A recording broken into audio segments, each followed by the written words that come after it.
Saya berada di Natrang lagi dan ini ialah salah satu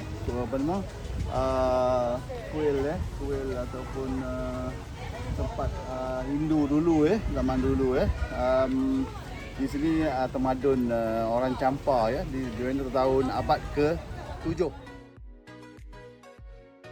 Antara banyak-banyak tempat yang saya lawati, Menara Poh Naga di Natrang membuatkan hati saya tersentuh apabila mengetahui sejarah di sebalik peninggalan candi ini yang telah berumur lebih 1,500 tahun. Poh Naga bermaksud Dewi Nagara. Candi ini dibina pada tahun 780 Masihi oleh orang Champa yang beragama Hindu bercampur animisme, sebagaimana dianuti oleh penduduk Asia Tenggara pada masa tersebut.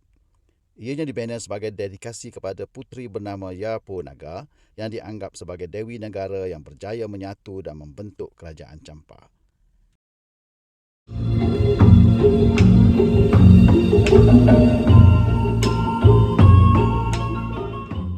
Saya sempat menyaksikan persembahan muzik dan tarian budaya orang Champa Hindu di pekarangan candi tersebut. Rentak muzik dan tarian tersebut hampir sama dengan tarian Melayu di Malaysia. Di sebalik muzik dan tarian tersebut, tersembunyi kisah suka duka tamadun orang Champa selama 15 abad yang tidak ramai orang mengetahuinya. Kerajaan Champa didirikan oleh orang Melayu Champa yang beragama Hindu pada 192 Masihi dan ditadbir oleh 16 dinasti selama 1,500 tahun. Kerajaan Champa berkembang pada zaman kegemilangannya dan menguasai kawasan Vietnam Tengah dan Selatan antara abad ke-7 sehingga ke abad 18.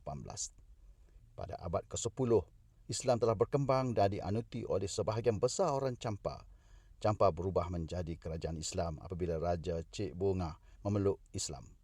Namanya menjadi Sultan Zainal Abidin dan kemudian meninggal dalam peperangan dengan bangsa Dai Viet pada 1390.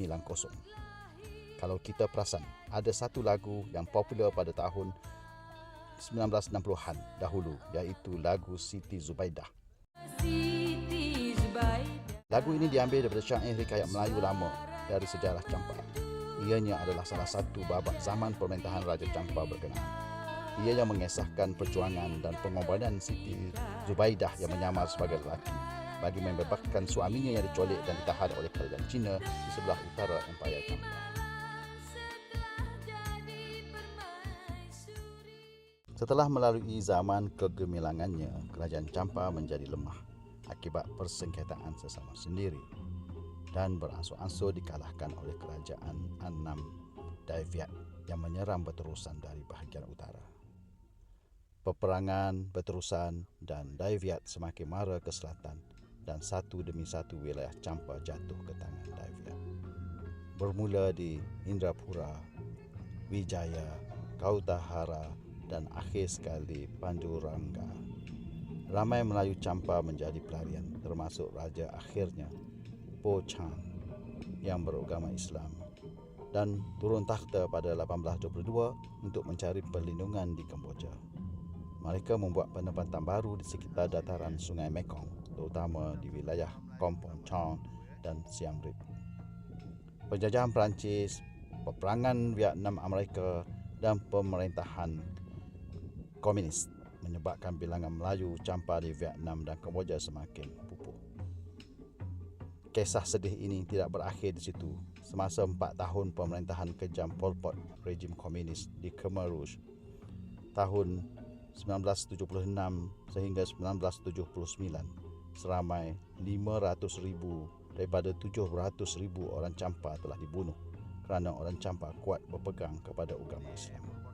Baki orang Champa di Kemboja hanya tinggal 200,000 orang selepas Pol Pot dijatuhkan.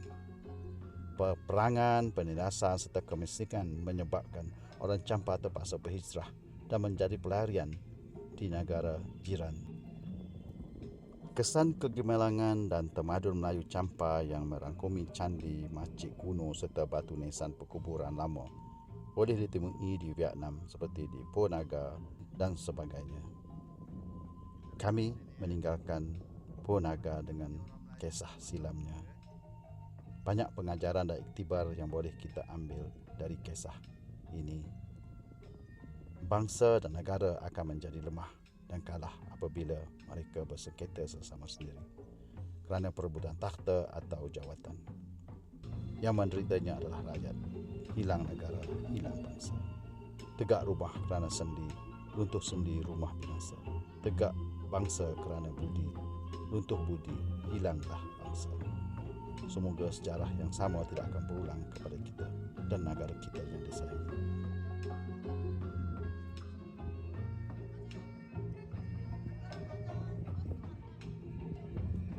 Saya baru balik daripada Vietnam ya, dan sekarang sudah sampai di Malaysia dan saya akan melawat tempat perkampungan orang-orang Melayu Cham di Sungai Buloh ya. Pada tahun 1970-an dan 80-an ya, mereka berpindah di sini ya. Kita lihat bagaimana kehidupan mereka ya, ditindas, kalah dalam peperangan ya. Satu masa nanti sangat maju, bentuk negara Melayu hebat. Kemudian akibat peperangan mereka kalah dengan Viet, orang Dai Viet, dan kemudian berpindah ke Kemboja, terutama di Kampung Cham, dan kemudian berpindah lagi keluar daripada Kemboja menyelamatkan diri akibat ditindas oleh komunis Pol Pot especially. Dan mereka telah memulakan kehidupan di sinilah